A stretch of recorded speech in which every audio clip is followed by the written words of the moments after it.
आप सभी का मैं एक बार फिर से स्वागत करता हूं। तो एक वैकेंसी आई है और आप लोगों ने कहा था सर इसके बारे में हमें बता दिया जाए थोड़ा बहुत, तो पूरी जानकारी ए टू जेड पूरी जानकारी आपको बताने के लिए हम यहाँ पे उपस्थित हुए हैं। तो आपका ये परम दायित्व, ये कर्तव्य बनता है, आप वीडियो को लाइक कर दीजिए और अपने अपने मोबाइल में कम से कम एक व्हाट्सएप पे स्टेटस तो लगा लीजिए। हो सकता है आपके माध्यम से किसी एक व्यक्ति का भी अगर भला हो जाए तो बहुत अच्छी बात है। तो आप एक व्हाट्सएप पे अपने स्टेटस लगा लेना और लाइक कर देना वीडियो को हमारे हौसला अफजाई के लिए, ताकि इस तरीके की अगर कोई वैकेंसी आए तो हम आपको जरूर बता सके इसके बारे में। तो आप देख रहे होंगे ये ईसीसीई एजुकेटर की भर्ती है जो संविदा बेस पर होने वाली है और पद बहुत अच्छे ठीक ठाक पद है। अगर इस बेरोजगारी में देखा जाए तो इन पदों की संख्या ठीक ठाक है, 10,684 पद है। ठीक है, तो हम लोग इस पे जा सकते हैं। अब यहाँ पे हम लोग बात करेंगे कि इसकी योग्यता, सैलरी क्या है, योग्यता क्या होगी, कौन फॉर्म भर सकता है, क्या है चयन की प्रक्रिया, कैसे करें आवेदन, अस्थाई या अस्थाई, अगर अस्थाई तो है नहीं, अस्थाई है तो अस्थाई है तो कितने दिनों के लिए, एक बार चयन होने पर हम कितने दिनों तक इस पद पर रह सकते हैं, कार्य कर सकते हैं। तो पूरी प्रक्रिया हम लोग जानते हैं शुरू से लेकर आखिरी तक। तो अभी भाई देखिए, अभी तक अगर आप वीडियो को लाइक ना की हो तो अब तो कर दीजिए। आगे अगर बात बढ़ाएं तो देखिएगा, यह भर्ती जो है 11 महीने के संविदा के लिए होने वाली आउटसोर्सिंग की भर्ती है। 11 महीने के लिए, यानी कि आप देखेंगे जब एक बार आपका चयन हो जाएगा, एक बार चयन होने पर 11 माह तक आप इस पद पर बने रहेंगे। उसके बाद जो होता है इसी को फिर बढ़ा दिया जाता है। तो ऐसा मत सोचना कि 11 महीने के बाद आपको हटा दिया जाएगा, अग्निवीर की तरीके नहीं है।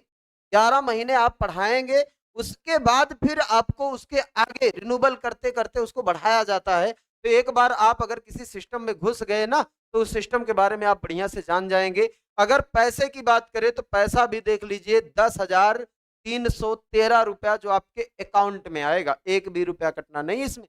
आप देख लीजिए, 10,000 रुपया अगर आपके अकाउंट में आ रहा है इस बेरोजगारी के मौसम में, तो मुझे तो नहीं लगता कि ये बुरी बात है। आप देखिए इसकी योग्यता क्या है, कैसे जैसे कैसे आप इसमें जो है आवेदन करेंगे, क्या आपको करना होगा अगर आपका सिलेक्शन हो जाता है।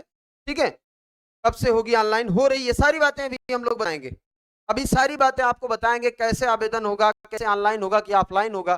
तो देखिए जिलावार पदों की संख्या है। सबसे पहले तो आप देखेंगे कि उत्तर प्रदेश में जितने भी जिले, 75 जिले हैं, इन 75 जिलों की स्थित को लोकेटेड आंगनबाड़ी केंद्र से युक्त। अब देखिए जो आंगनबाड़ी टाइप का आपके होते थे आंगनबाड़ी कार्यकर्ता, उन्हीं से इनको जोड़ दिया गया, यानी कि आपको आंगनबाड़ी में कार्य करना होगा। ये पद है, इसमें विद्यालयों में एक एक, हर एक विद्यालय में जितने विद्यालय हैं उसमें एक एक जो है एजुकेटर को रखा जाएगा हर एक विद्यालय में। अभी ये पहला चरण है, फिर आएगा, अभी एक चरण और आएगा, फिर एक चरण और आएगा, ऐसे ऐसे करके पूरे के पूरे 75 जिलों को कवर किया जाएगा। बाल्यावस्था की देखभाल और शिक्षा का इनका उद्देश्य है, ऐसे एजुकेटर को रखे जाएंगे। सेवा प्रदाता एजेंसी, कोई एजेंसी है, अभी उसके बारे में बात करेंगे। यह चयन प्रक्रिया 30 सितंबर तक जेम पोर्टल के जरिए पूरी की जाएगी।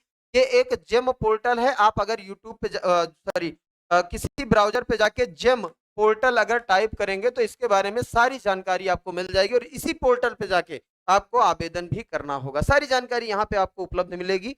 इन ईसीसीई एजुकेटरों का मुख्य कार्य क्या होगा, तो ये देखिएगा, 3 से 6 वर्ष के बच्चों को, 3 से लेके 6 वर्ष तक के बच्चों को, मतलब जैसे नई जो आप देखेंगे एनईपी 2020 है, इस एनईपी 2020 में 3 साल के बच्चों से ही एडमिशन शुरू हो जाता है।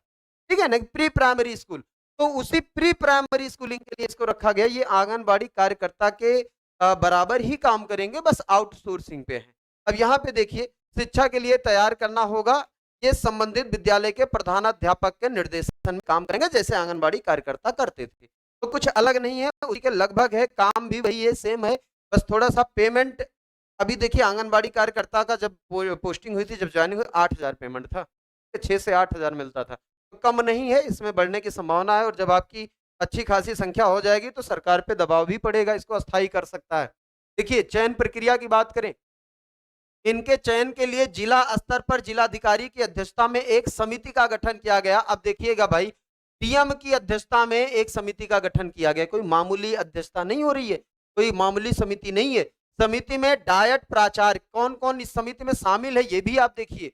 डायट प्राचार्य शामिल है, जिला कार्यक्रम अधिकारी शामिल है, जिला सेवा योजना अधिकारी शामिल है, और देखिए वित्त एवं लेखाधिकारी है। बेसिक शिक्षा को बेसिक शिक्षा को सदस्य तथा जिला बेसिक शिक्षा अधिकारी को सदस्य सचिव बनाया गया है। बताइए, इसके सदस्य हैं बेसिक शिक्षा, जिला बेसिक शिक्षा अधिकारी को सदस्य सचिव बनाया गया। तो कहने का मतलब जो समिति है अच्छी है, इसमें कोई धांधली वगैरह होने की संभावना बहुत कम है। अब देखिए आगे, इस समिति को के सहयोग के लिए एक उप समिति का भी गठन किया गया है जो इसकी मदद करेगी। चयन प्रक्रिया एवं दक्षता प्रमाणीकरण का कार्य करेगी। जिलाधिकारी द्वारा नामित मुख्य विकास अधिकारी या अपर जिलाधिकारी इस उप समिति के अध्यक्ष होंगे। ये सब हमसे कुछ लेना देना नहीं, ये तो हो गया कि प्रमाणित है। चलिए आगे देखें। सेवा प्रदाता एजेंसी द्वारा अभ्यर्थियों की सूची उपलब्ध कराई जाएगी। यहां से हमारे लिए इंपॉर्टेंट है। अब बताइए यहाँ पे चयन कैसे होगा। तो अभ्यर्थियों की सूची उपलब्ध कराई जाएगी जो मेरिट के आधार पे तैयार की जाएगी। किसके आधार पे? मेरिट के आधार पे। यानी कि मेरिट कैसे बनेगा? तो हाई स्कूल का अंक जुड़ेगा, इंटर का जुड़ेगा और स्नातक का जुड़ेगा। इसके साथ अगर आपने कोई प्रशिक्षण लिया है तो इसका भी अंक जुड़ेगा, और इसको जोड़ने के बाद आपकी एक मेरिट बनाई जाएगी, और उस मेरिट के औसत के आधार पर प्रत्येक जिले की, ठीक है, औसत के आधार पर प्रत्येक जिले की मेरिट लिस्ट क्या करेगी?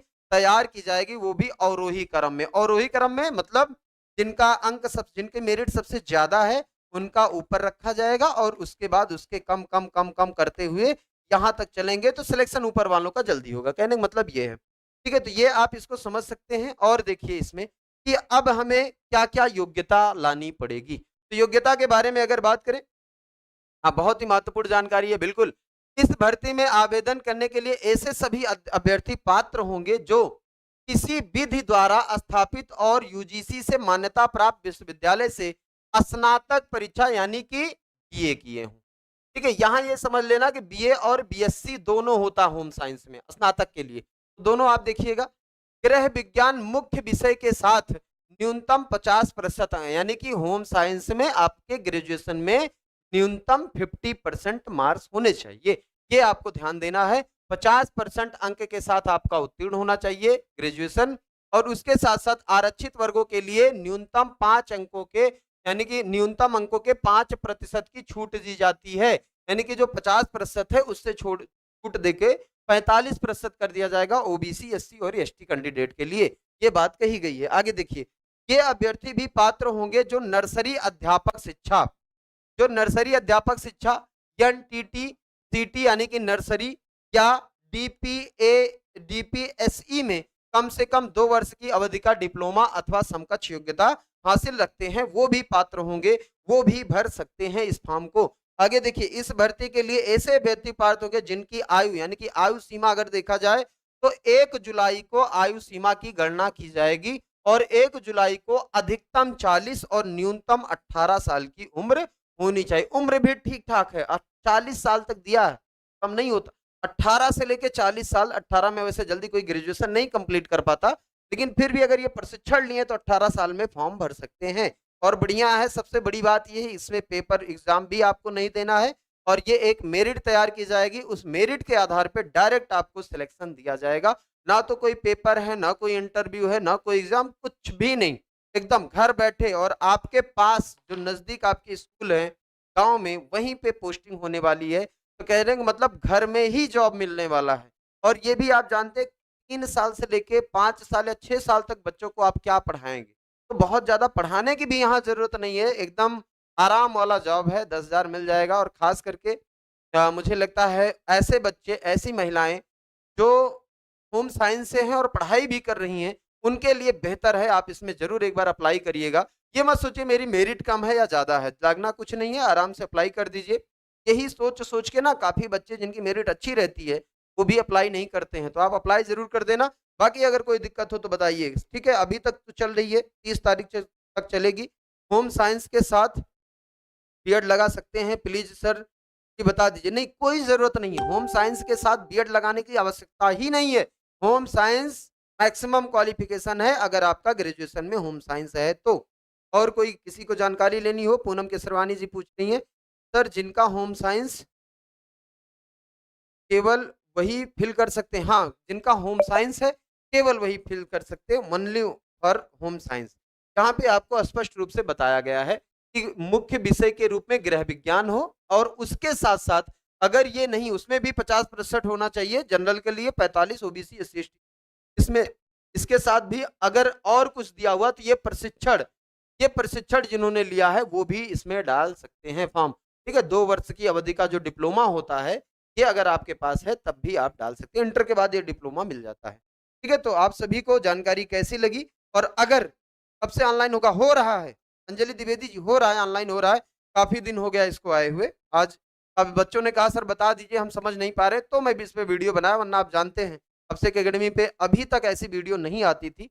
लेकिन अब ये विचार किया गया कि देखो हम पढ़ाते तो बहुत मेहनत से हैं, लेकिन पढ़ाने के साथ साथ बच्चों को नौकरी भी दिलवा ले जाएं तो फिर सोने पे सुहागा हो जाए। तो ये काम अब किया जाएगा, एक टीम लगेगी पूरा कि वो सर्च करेगी कहाँ कौन सा जॉब आ रहा है, हमारे बच्चों को उसके बारे में बताया जाए। तो छोटा छोटा वीडियो बनेगा आपके लिए, ये आपके लिए कहीं न कहीं उपयोगी ज़रूर होगा, और अगर आपके लिए नहीं है तो आपके हित मित्र के लिए ज़रूर होगा, लेकिन इसके लिए आपको वीडियो को शेयर ज़रूर करना पड़ेगा। तो एक बार आप वीडियो को शेयर कर देना, और अगर अभी तक चैनल को सब्सक्राइब नहीं किए हैं तो सब्सक्राइब ज़रूर कर लेना, चूँकि ऐसी जानकारी आपको लगातार मिलेगी। थैंक यू सो मच आप सभी को। बहुत-बहुत धन्यवाद।